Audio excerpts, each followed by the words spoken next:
Hey, what's up, sports fans? It is yet another episode of Sports, of course, with your hosts, Jonah and RPF. RPF, my main man. How you doing today? I am well. It's been, I saw you just recently. So I'm thinking, I was going to say it's been a long time, but it hasn't been. It's been a kind of a quiet, deceptively quiet week in sports, but we'll get into it. Deceptively quiet. I could agree with that. In fact, here's what I'll say. It's been sort of so deceptively quiet. I don't even think we're gonna start with football. Football's like listen, like it's kind of like since the draft happened and since Aaron Rodgers finally landed, pun intended, I guess. Since Aaron Rodgers finally landed, it's like there's kind of like nothing that there's no news. There's a couple little ones, but we'll get to those in a second. But I think we're gonna start somewhere else. And in fact, I believe RPF, you wanted to start somewhere in particular, which is crazy because I've never been leading with this. I mean, this is season 3, and I don't think I've ever led off with this category. But we're talking. Wait for it. Not curling. I know you think it's curling. Relax, people. That's not till the Winter Olympics. We're leading with hockey, NHL, and to tell you how interesting this is, we just started saying 10 seconds ago that this was a quiet week in sports, but when two literally, arguably, the most historic upsets in playoff postseason recent history occurred a day apart, if not the same day or night. I think it tells you how hockey still needs to jump up in the popularity game. If this wasn't basketball or certainly football, if the Lions defeated the Chiefs or something, that would have been, that's all we talk about. But so let's give hockey its due. Not only with the two, and I'll tell you the two series, the Florida Panthers defeated the Boston Bruins in Game 7. On the face of it, if you just hear that headline, it's an upset. But it's not an upset because of two things. It's beyond an upset.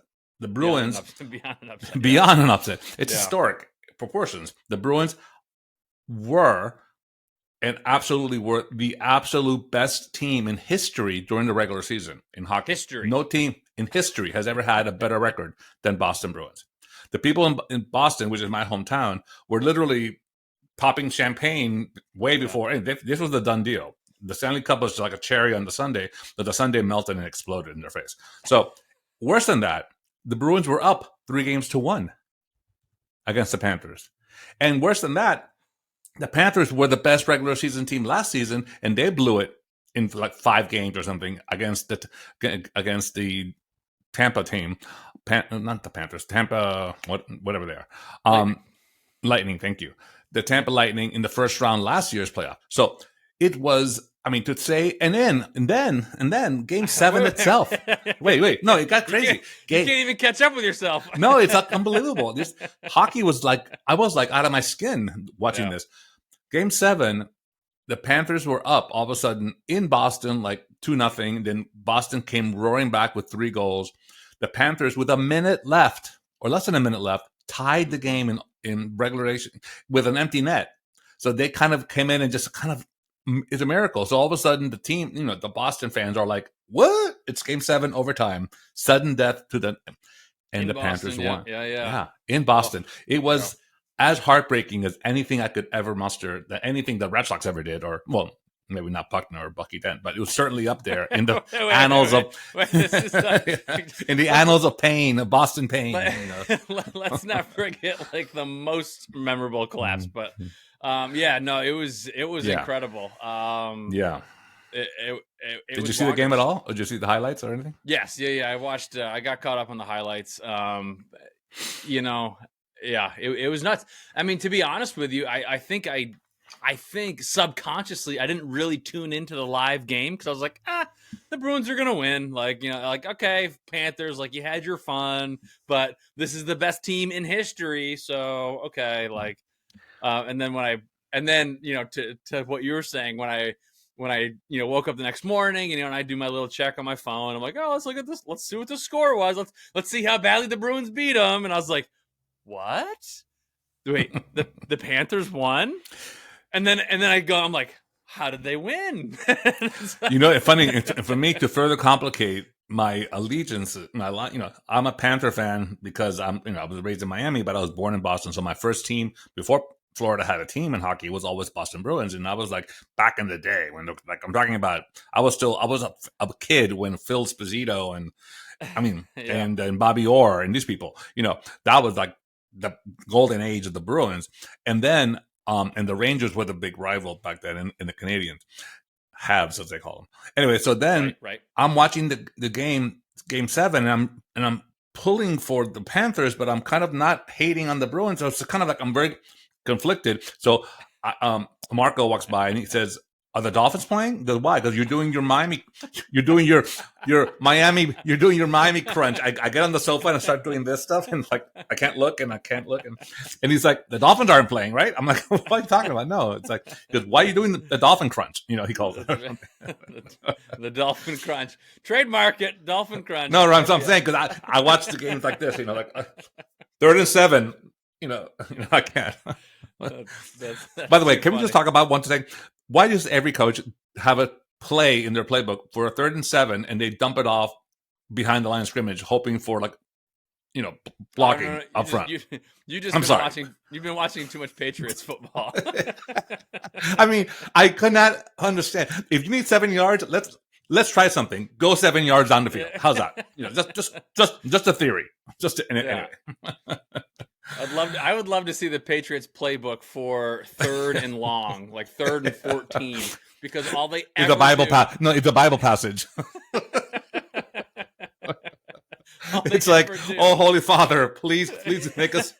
Yeah, basically, because all they ever do is just throw like a 2-yard pass, and they're like, well, Boston's known for its like prayers, or so it's kind of like, anyway. But then if that wasn't enough goodness and incredibleness and all the other words I can make up for hockey, the Seattle Kraken, arguably the best nickname of any team in history. I love it. Seattle Kraken. Does anyone even know there was a Kraken team? This is the second year of the expansion team Kraken, and they defeated the reigning Stanley Cup champs, Colorado Avalanche, in another Game 7 that was crazy in Colorado. So, if it's not bad enough to be from Denver, all of a sudden you're depressed again because your team that was, number 1, now it's like out of the playoffs. So anyway, so the Kraken. Who are the Kraken? I cannot identify a single element about this team. But I will say this. And it's Seattle Kraken plural? Because like most... Crack Eye, would that be plural? The Seattle Crack Eye? The Crack Eye are fantastic. Right, let's not derail. No, I'm just saying, but Seattle itself, though, it's a city that needed a boost, right? It lost its NBA team. It has a terrible baseball team. They haven't been to the playoffs since A-Rod left, basically. Yeah. And then, which is, by the way, for you kids, A-Rod did play for the Seattle Mariners at one point. And then football, since Russell left, it's been mediocre at best. So it's been. Right. They're on the upward trajectory. They had some excitement with Geno Smith. Thank you, Geno Smith. There was some excitement there, but I think eventually it revealed. But Seattle needed. Was. But then you see the fans in Seattle just go crazy for the Kraken. Which, by the way, Kraken. How do you dress up as a Kraken? What is? I don't know, but I would have so much fun doing it. Yeah, unleashing the inner Kraken of Jonah Bayless. That's something to behold, I'm sure. Yeah. No. Anyway, so hockey is delivering. Hockey is delivering. It's just been. Hockey is delivering, and if I remember correctly, I think they delivered last year in the playoffs too. They did. Not for my liking, but yeah, they did. Right. Yeah. I remember. They did. But last year's playoffs were remarkable too, and it's just been great. Since I'm going to ask you a question in a second here, but going back to the Kraken, ever since they came around, like, hey, I'm a Greek mythology kind of closet geek with that stuff. So when Seattle came out, they were like, yeah, we're going to call them the Kraken. And I was like, ooh, awesome. And then like, I saw like their unis, and they're like, they got, they went with like kind of cooler, like more progressive color patterns and everything. And I was like, ooh, this team's fun. Like, I was like, ooh, Seattle, like they're going to take this on. So I guess what I'm saying is I'm kind of rooting for them. My question to you was going to be, so we've now lost the reigning champs, the best team in history, and there's another formidable, the Lightning. who have won like 2 of the last 3 Stanley Cups. We've lost those 3 teams in the first round of the NHL playoffs. So my question going forward is, who you got? I got Miami and Vegas, baby. Florida and Las Vegas, the 2 cruise ship cities that are landlocked. You're just they're gonna be like, you just no, that's a question I haven't even pondered until you brought it up. I think how could you? I mean, you can't lose after you do that type of. The Kraken are gonna. By the way, but the Golden Knights from Vegas in their first year of expansion, they got to the finals of Stanley Cup. So it's been hockey's been kind of equitable. I don't know how they introduce teams as expansion teams. Did they give them like, hi, take the best player from every other team or something? Yeah, well, in a way, kind of. I think what they do, sort of unlike other sports, and please, like, our millions of fans that listen to us, if I'm wrong, please correct me because I would love to know. But dude, if I did that every time I had to correct you, it'd be like the corrections podcast. but it is my understanding that they do, and I don't know exactly what lengths they are, but they do go to lengths to sort of recognize, like, hey, as a league, anytime we have an expansion team, it is in the league's best interest for that team to have some success and not flounder for 10 to 15 years. Not to become the Montreal Expos in baseball or something. Right. And so they, again, I don't know exactly what it is, but they, there is like a pool of like a lottery of players and I think everyone kind of collectively says, okay, it's like the, what is it? All ships rise in the tide, or, all boats rise in the tide. Yeah. So I think, do you know who does well for that type of deal are real estate agents, because they have to relocate whole families out of like completely. Meanwhile, they thought they were a pretty good player for the Blues. All of a sudden, they're playing for the Maple Leafs or something. I do think the NHL does a great job with that, because you want to see that, right? You got a brand new team. It's exciting. Your team, like your town, maybe your town just got the team, whatever, and everyone's excited, and then they suck, and it's like, wow. Listen, and another little. And the last thing I'll say about hockey, just watching it is really fun, because it's the announcers are basically, imagine if the soccer announcers that we all love during the World Cup, if they did a bump of Coke. They're just that much accelerated. The field is so much more contracted, and so they're like, it's always in these French names, whatever. It's like you have no idea what's going on, and but then always it's icing. Great, okay, reset. That much we understand, but for Americans who don't follow hockey, it's the fun time to kind of just watch a game or two, particularly on the weekends. On I believe on NBC they do play like the big game of the week. So I think that's a good place to start. I definitely would recommend hockey, particularly with the climate this year in the playoffs. I think, like you said, or you implied, it's anyone's game.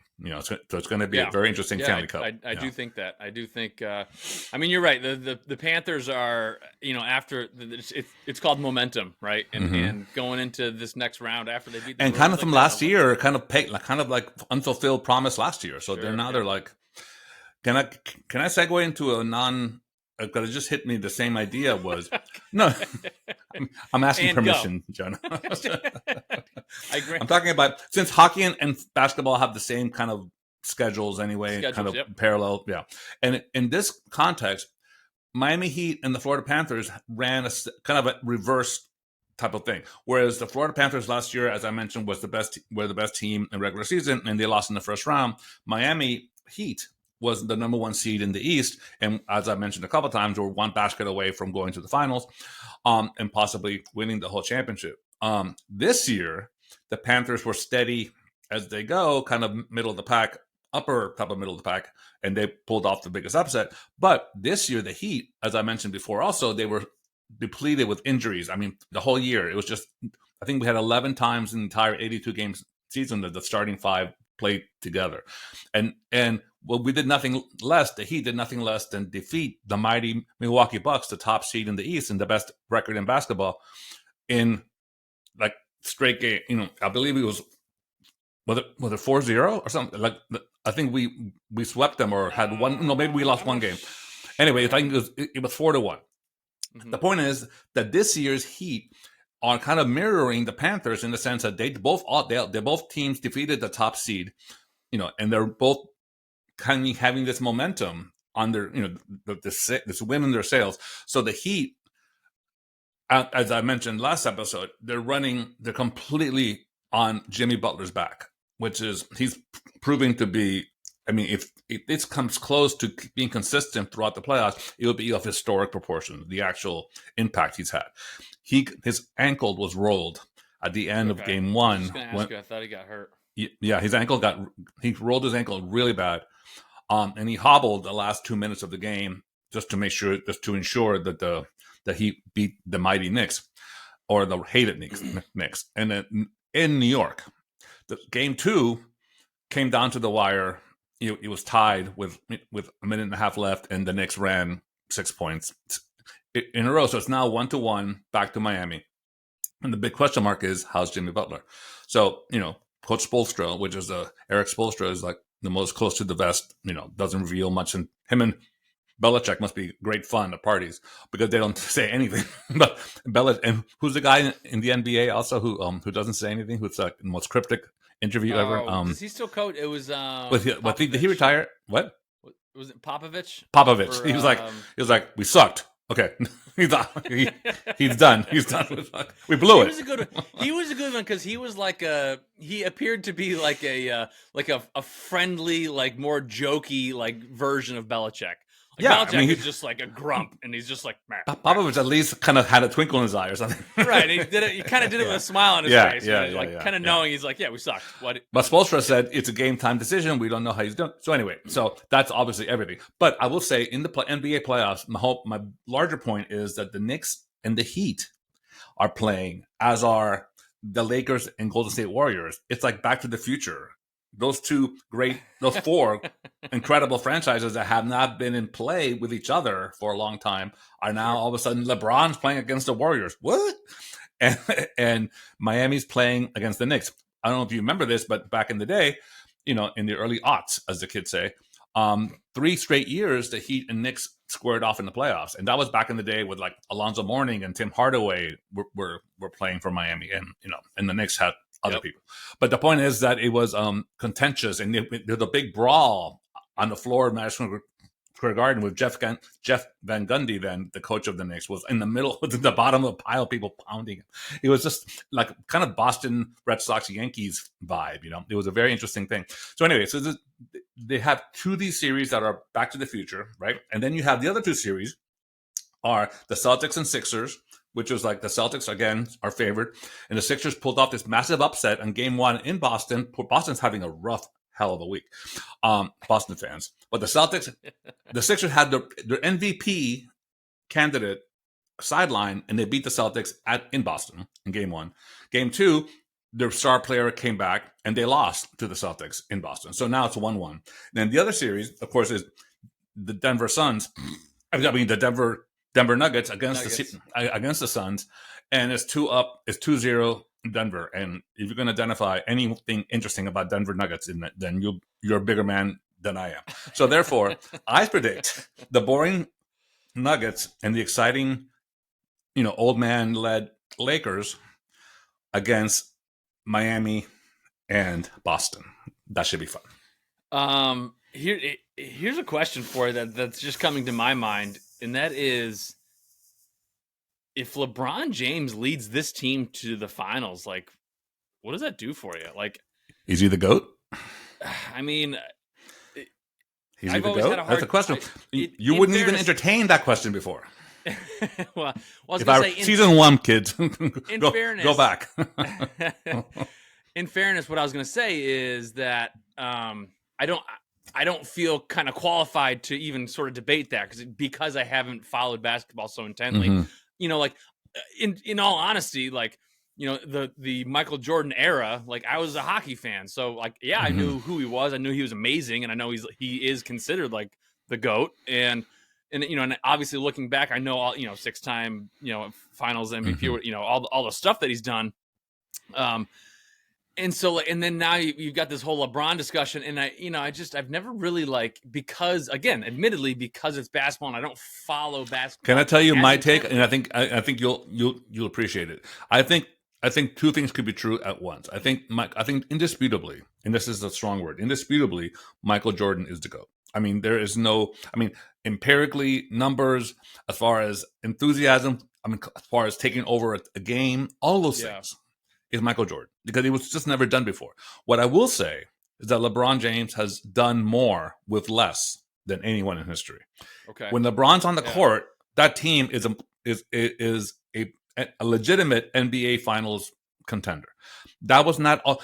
Michael Jordan was protected by having Scottie Pippen, by having Dennis Rodman on the board, by having Let me be clear. I'm not disparaging anything. That he was. They had a cohesive team. He had also Phil Jackson as at the height of Phil Jackson as being his coach. Right.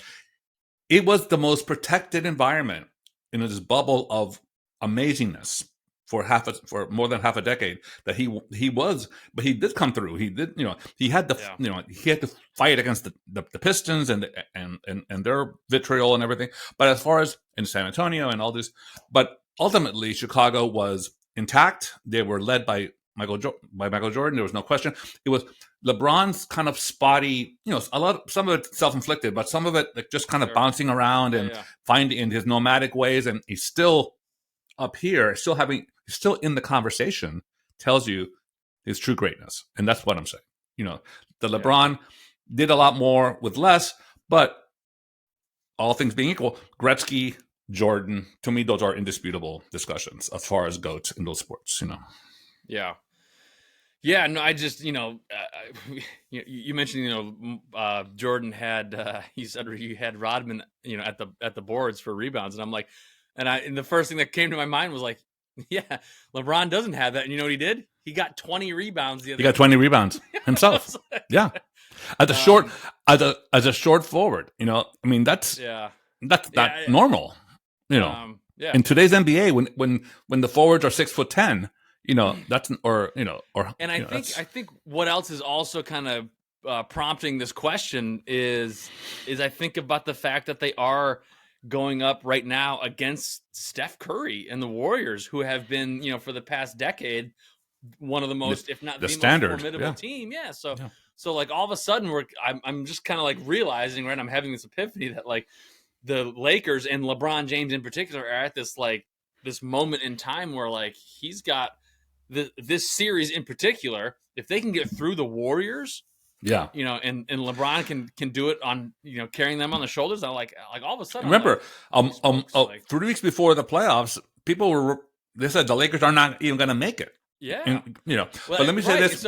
So I catch my NBA in like headlines, right? And so like a month ago or whatever it was, I was reading headlines and it was like Lakers are awful, and I was like, oh well, I guess they're done. And then like here I am, I'm looking up and it's Lakers won, up 1 game to nothing on Steph Curry in the Warriors, and I'm like, wait. But it's something. It's like a larger truth is emerging, and I think and we don't do it so much as a macro idea, but I think society and just general noise in the zeitgeist does this. Like they're down on sports, and sports is it's problematic. It's all these issues, and this, of course, the athletes themselves are big children with ego problems and criminal problems and much worse. Right this minute, baseball has done things to help the sport. It's in its best moment in my lifetime as far as entertaining. I'm watching the game last night with the Red Sox, and I'm just like, this is good. This is fun to watch. I mean, before it was like, at times you were like, okay, we can fast forward through the, the 8th batter going through a 10 pitch count, and the pitcher stepping off 9 times and throwing to first 4 times, that type of thing. But then you have hockey and basketball, which all always been redheaded stepchildren in this country as far as sports, stepping up with just fate. Just the right matchups and the right moments and the right decisions and buzzer beaters at the last second and no real controversies about bad calls or none of that negativity is seeping in. It's just goodness, right? Yeah. And then you have football kind of stumbling upon itself. Now the AFC looks crazy good, right? And it's going to be like, and then the NFC looks gritty and kind of like the Eagles can anyone. But I'm saying every major sport in the U.S. right now is having a good moment. And that doesn't happen. And that just hit me this morning thinking, I'm feeling pretty good about everything. Even tennis has this transition happening with, this phenom, Carlos Alcaraz, playing out of his mind, scary good, as he was quoted by Andy Roddick, the former number one player in the world, saying he's scary good at 19. So my point is that every sport is like, there's a reason to lean in. And that's a good time. That's a good time for sports. Yeah, absolutely. I couldn't agree more. Let's jump over to you mentioned baseball, and I had a quick Sure. hit on baseball that that I noticed the other day. A sport you know nothing about. A sport I know nothing. As a former Major League Baseball player, it's a sport you know nothing about. No, I do know something about it, and I know that historically, when I say historically, I mean like recent history, like the past 20 years, decade, maybe 20 years. I don't know how far back it goes. The Baltimore Orioles have been awful, and I looked up the other day, and I'm looking at it right now. The Baltimore Orioles are in second place only because the Tampa Bay Rays are just playing out of their minds. They won the first 20 games or something crazy. the Tampa Rays are 25-6, but the Baltimore Orioles are 20-10. And I'm sitting there and I'm like, when did this happen? I'm like, let's talk July 4th and see where we are. I understand. But and maybe there has been a moment in recent history where this occurred, but has there been a moment where the Orioles were never in last place? No, the Orioles. I mean, since I was a kid. Yeah, I feel like every time, like since game one of every season, they lose game one and they're just at the bottom of the East, and they never climb out. Ever. You know, it's funny. I'll tell you my own connection to the Orioles. I literally thank my dad quietly and silently every year that he took me to Fenway Park as a toddler, and I had memory of this because I became instantly, forever, a lifetime fan of the Red Sox. As you know, I bleed Boston Red Sox. But then we moved to Miami. You know, when we were still very young, I was like in third or fourth grade. And my father took us to the Dolphin game, so I became a Dolphin fan. At the same time, he would take us back then. Miami didn't have a baseball team, but he loved baseball, being from Cuba. So we would go at the old Miami Stadium right in the heart of that section of Miami, but right next to the airport was a stadium called Miami Stadium, which is like a rickety piece of crap that was torn down eventually. But we went to every spring training game of the Baltimore Orioles. They were based in Miami. Oh, okay. So we went, and my dad tried to get me to be an Oriole fan. Oh my goodness. He was just like, he would buy me the stuff and the bet. Misery you would have had. That's what I'm saying. My father, first of all, I blamed him at first because the Orioles back then had more success with Jim Palmer was pitching and all that stuff. Yep. So they had a pretty credible, success rate. I remember the Orioles and Cardinals, like all these birds were playing each other in the World Series and stuff. I was like, okay, it's for the birds. Anyway, I was completely over it. There's too many birds in baseball. Right. But up until 2004, as Red Sox fans, we were just in misery up until the miracle of Big Papi started, shits at everything.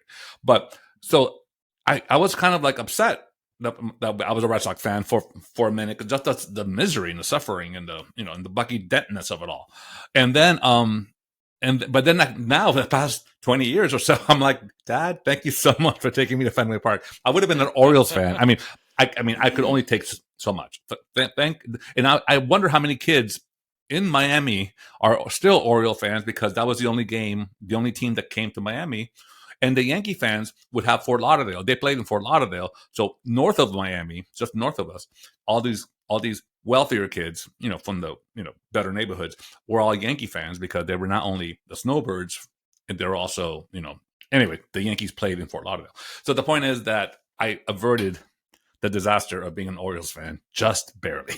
But let me tell you about the Red Sox. Just one more thing I'm going to say.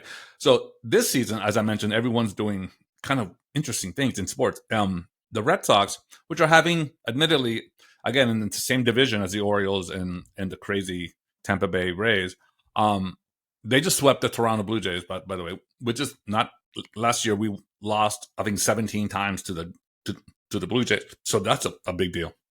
But the Red Sox have had already in 2023 4 walk-offs this season, and 3 of them were, the hero was Alex Verdugo, our scrappy player that's coming into his own, because he's always kind of was overshadowed by all the other stars that we had, with Xander Bogaerts and Mookie Betts before that, and then we had obviously and Devers. But this year Verdugo's just stepping up as a leader of this team of kind of like unfamiliar players that didn't play with each other before until this season. So Alex Verdugo has 3 hits, including home runs, to win the walk-offs. I mean, in Fenway.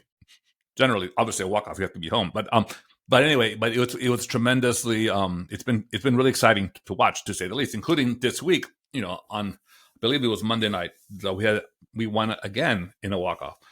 Which means, of course, that the pitchers that we have can't hold leads, but also, it makes it exciting for the fans, right? So anyway, so that's been interesting to watch. Even that little sliver of information is in a positive vein for. It bodes well for the rest of the year. We're still in the first week of May as we record this, so it's early days still for the season. So anyway. Yeah, no, I was just looking up Orioles records, and it should be noted. So they have won 3 World Series. Yes. The latest one I think I saw was in '83. I think it was. And then I owe them a little bit of an apology. They had in 2012, and in 2012 they finished second. In the no AL memory East. of that whatsoever. Yeah, they won 93 games, and then in 2014 they finished first in the AL East with 96 wins. And what happened in the playoffs then? Let's see, won ALDS, lost. Oh my God, lost in the ALCS to the Royals. Another juggernaut of. Well, remember, don't slander the teams you're with. Well, okay, so perfect segue. The other team that I looked up and I was like, Pirates was the Pirates. I was like, wild guess. Yeah. They're sitting there at 20-11, and again. So what you're saying is, since you left, it took you leaving for teams to scale the heights of contention. Well, no, because the good old, I just saw the Royals are. Yeah. What are they? They're 8-23. My cousin who played AAA ball, he always said, at least they have rocks in a waterfall, like in their stadium. The stadium's beautiful. Yeah. But yeah, so the Pirates. So here's what and so when I think of those two teams, and here's what I love about them is that, like, I'm like, both of those teams, the Orioles and the Pirates, I sit there and I'm like, oh wow, they're doing really good. Then I'm like, who the hell's on their team? like, is McCutcheon still with the Pirates? Yeah, he is, right? Yes, yeah. Well, still, I think he came back. He came back, year. yeah. I think, he came back or something, yeah. I saw that. Yeah, he had a fantastic ovation, but because he was in Philly. Yeah, the Phillies. Somewhere else. He's been around a little bit, but I think he was last in Philly, if I remember. He's terrible until he's great. You know what I'm saying? He's like, I think so. I mean, well, he's older. Yes, I'm saying, but he would like. I've seen enough of his at bats that were like bases loaded and like strikeout. It's like whereas we don't feel that type of like when Big Papi was up there, something big is happening. There's something exciting. Even when he strikes out, it's like it's a big cut or something. Anyway, but McCutcheon, but then he does have numbers behind him, and he's he feels most comfortable. He seems to be in Pittsburgh, so that's basically a good swap for him. But so baseball is it's just a month old, and it's really. I think the pitch clock is great. I think the stolen bases. I just saw something today. There's 2 teams that refuse to steal bases that still have 0 stolen bases, even though basically the pitchers are saying, "Here's second base." I think the Twins and some other team. It's the funny. Twins and maybe the Rockies or something. They're both like have 0 stolen bases or something. If you can check that. So speaking, this is my last thing on baseball. Speaking of the Twins. The AL Central. This is the last thing I have on baseball. The AL Central. The Twins. You're okay. You're excluded from this because you're in first place in the AL Central with a 17-14 record. The rest of the AL Central, underwater. The entire division has a losing record. Guys, which is almost mathematically impossible. Mathematically impossible, guys. So kudos to them. I guess. AL Central, AL Central, get your shit together. All right. Are they the NFC Central equivalent? Yeah. No. The NFC East, when they all like have records right. 7 and 9 or something, and they all end up in the playoffs. Right, and they all end up in play. Yeah, that's not great. And vice versa, the AL East, every single team has a winning record, which is pretty impressive. How's this happening? Anyway, I love when we discover sports like in real time. We just that's what the show's about. The show's about. That's all right, headlines. Exactly. Headlines, yes. All right. You know what? Let's move on. Football. Let's wrap up. Well, you're going to wrap up with tennis, I do believe. Well, tennis is just, I kind of mentioned it already, but it's we'll put a bow in it. Yeah. Let's throw a couple of quick hits on football. I really don't have much. We've already talked about Aaron Rodgers. Come on, we haven't talked about Aaron Rodgers enough. I have one more thing on Aaron Rodgers, just because the fans demand it. The fans demand. We got like 900 emails this past week. Yeah. From by the way, which is impressive because a lot of them were fans of Aaron Rodgers, which I didn't know knew how to turn on the computer. So because they like longhand pros when they're writing their manifestos in their Wisconsin cabins. But anyway, the Jets gave Aaron Rodgers a present this week by reuniting him for at least for 1 year with Randall Cobb, which I think it's more like, bro, I think they just rented a friend for a year. Like, let's go grab a beer together type of guy, because, let's be my wingman in Manhattan type guy, because Randall Cobb, come right. on. No, you're exactly right. What they did, so Aaron Rodgers got to New York, and the Jets. I don't know anyone. It's 10 o'clock. Who do I call? The Jets front office went, oh my gosh, this guy, nobody likes this guy. Or his own team doesn't like him. I told my friend that Randall Cobb is his interpreter. And he said maybe his sign coach or something. Yeah, right. And they're like, we need to find this guy a buddy. We need to find him a pal so that he can... And who better than his number one receiver for years, right? So that's interesting. Yeah. So I thought that was I did see that. I saw that, and to your secondary point in there, I saw, and I was like, Randall Cobb. I was like, but it's, I think, by the way, mental health is an issue. So I think that's better to keep someone close to him, kind of like palling around. I mean, I assume that they're friends, by the way, which, it's not a given, but I assume that that's why they brought him on. But I will say that the other thing about football, of course, is the Dolphins for me. The NFL draft was interesting, and I'll put a bow on this whole topic, but we only had, as we know, as I talked about, we only had 4 picks this year because of all, the ownership penalties and all the other crap that we had to go through, and all these other great trades that we did, obviously for Tyreek Hill and different people that we had to give up some draft picks. But I thought we did pretty well. I mean, in the draft, to the point where the Athletic concurred with me, and they ranked us number 10 out of 32 teams in the draft, because they thought,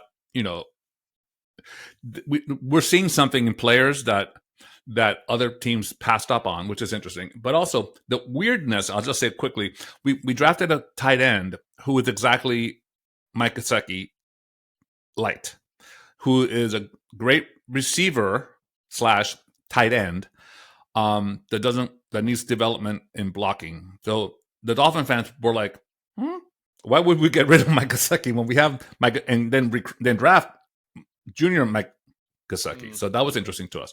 Anyway, but besides that, we have a great running back, apparently. We have a good offensive tackle. So anyway, but then of course, ESPN, my nemesis, because they hate every team I love. ESPN can't help themselves. They hate the Miami Heat. They hate the Dolphins. They literally hate everybody that I love. They said we were the third worst team we're number 30 out of 32 for the draft. And even Dolphin fans that are, as I've been talking about for years now, terrible to their own franchise, they were like, fuck off, ESPN. Come on. I mean, honestly, worse than the Lions that were like completely like, we talked about last week's episode.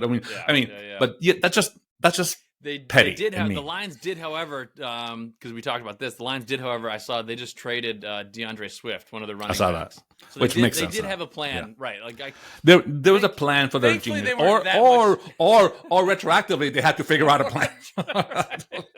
Oh shit, we have 4 quarterbacks. Right, right. Or retroactively, the GM came into the scouting department and said, "What the fuck are you guys doing?" And then, or the coach. More likely, the coach says, "I'm not coaching these 2 guys, so you pick one."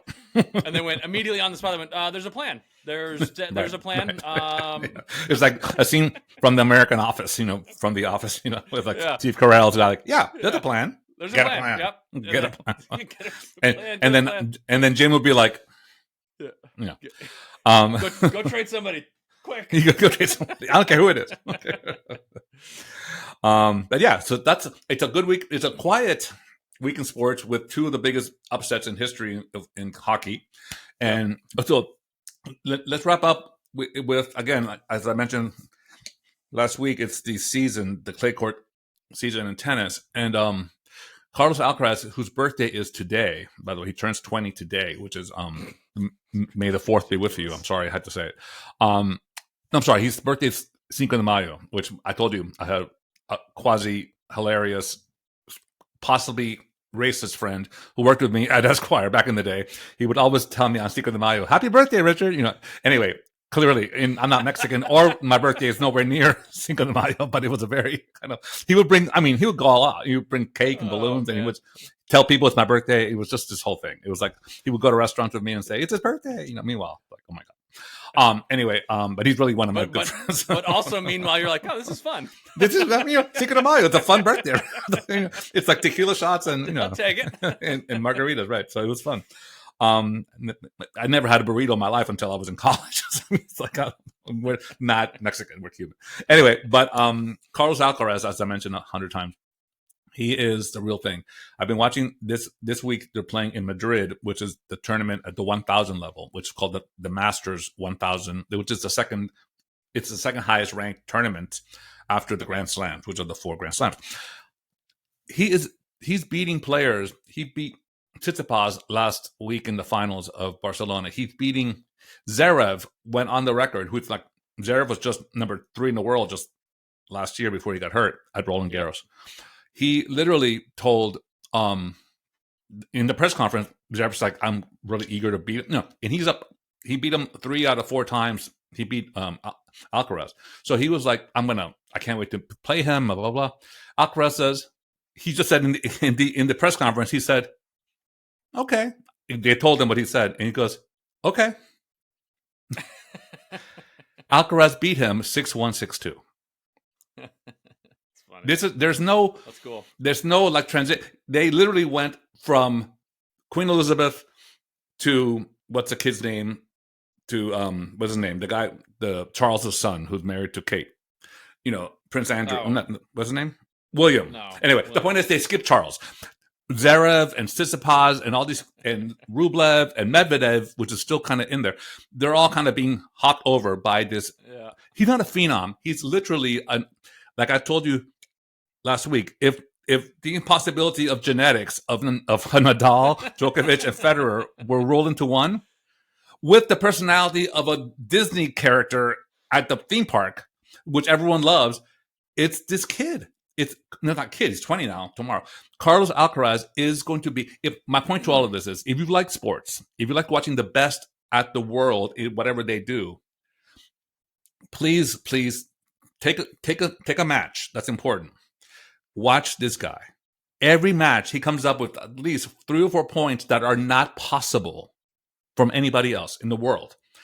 Impossible shots that are like an overhead. He's climbing into the 3rd row and hitting him back for a winner. I mean, when you sit there like your head's exploding, this is that kid. And then he goes, "Oh my God, I did that." Oh, it's like humble, powerful, and a Calvin Klein underwear model, the whole package. No pun intended.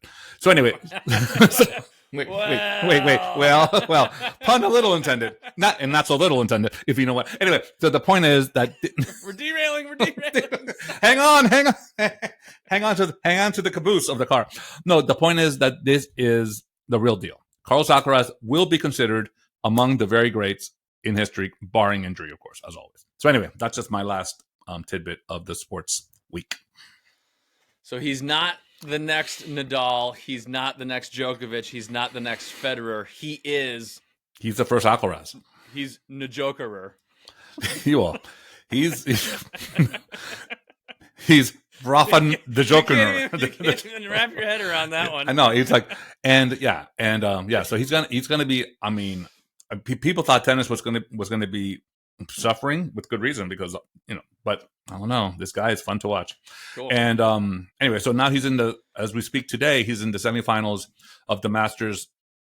He's defending his title in Madrid. So he'll probably end up playing, I believe it's Tsitsipas again in the finals, possibly on this weekend, and then he moves on to Rome, another 1,000 tournament, and then to Roland Garros and French Open. So it's going to be boom, boom, boom to see what happens. And caveat: Rafa may be back for Rome after his injury, and he looks great in practice. So it's going to be really fun to watch. So anyway, that's my tennis update as always. So. All right. Well, officially updated on tennis. RPF, we thank you. We're going to close the show out on that note. There's no better note to leave a show than on Njokerer. Hashtag that, baby. the Frankenstein of tennis. Yeah. Yes. Looking forward to it, as always. Tune in to the NHL playoffs. They are fantastic. Tune into the possibility of LeBron's really, really, I know he's already done so much, but really, really. And Jimmy Butler in Miami. His legacy even further. And then, and we'll continue as we always do with everything else. It's been a blast this week. You can find us everywhere you listen to your episodes or your podcasts. You can find us over on Apple, Spotify, Podbean. We're found socially on Instagram and Twitter. And, of course, our dedicated YouTube channel. Just go to any of those platforms, search I thought you were calling timeout on No, YouTube. There was a bad YMCA moment, so I was like doing something. Just head over to any of those platforms. Just type in Sports, of course, with Jonah and RPF into the search bar, and we'll pop right up. RPF, my friend, it has been a blast. As always, we'll see you next time. See you next week.